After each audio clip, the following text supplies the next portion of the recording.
Hi viewers, Bigg Boss show ஆரம்பத்திலிருந்து ஜூலியனாவை பார்த்தால் காயத்ரிக்கு பிடிக்கவில்லை. அவர் நின்றால் குத்தம், நடந்தால் குத்தம் என்ற பழமொழி போல் எப்போது பார்த்தாலும் குறையை அவர் மீது சுமத்திக் கொண்டே வருகிறார். அவருக்கு துணையாக ஆர்த்தியும் சேர்ந்து கொண்டு ஒரு புறம் அவரை டார்ச்சர் செய்கிறார். எவ்வளவுதான் தாங்கிக் கொள்வார் ஜூலி?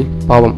அவர் எதை செய்தாலும் என்ன சொன்னாலும் அவர் பொய் சொல்கிறார், அவர் பொய்யாக நடிக்கிறார் என்று இவர்கள் இருவரும் சொல்லியே அவரை வெறுப்பேற்றுகின்றனர். இதற்காக பலமுறை ஜூலி அழுதுள்ளார். இது பார்வையாளராகிய நமக்கும் தெரியும். அப்படி என்னதான் இவர் மீது இருவருக்கும் பகையோ தெரியவில்லை. அவரும் எவ்வளவு நாள் தான் இதை பொறுத்துக் கொள்வார்? தமிழ்தாய் வாழ்த்து பாடிய அன்று என்ன நடந்தது என்று எல்லோருக்கும் தெரியும். அன்று கூட அவரை காயத்ரி ஒழுங்கா நடந்துக்கோ, அப்போதான் இங்கு இருக்க முடியும் என்று திட்டி அவரை அழ வைத்தார். இப்படி பலமுறை அவரை திட்டிக் கொண்டே இருந்தால் பொறுமைக்கும் ஒரு எல்லை உண்டு என்கிற பழமொழிக்கு ஏற்ப முதன்முறையாக அவரை எதிர்த்து பேசியிருக்கிறார்.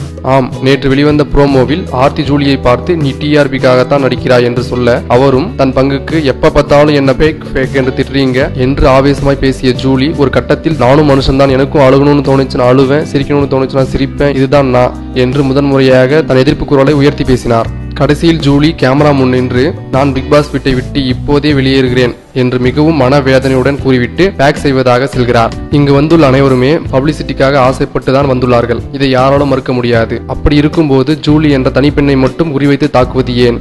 இந்த வீடியோ பிடித்திருந்தால் லைக் பண்ணவும், எங்களது சேனலை சப்ஸ்கிரைப் செய்யவும். நன்றி.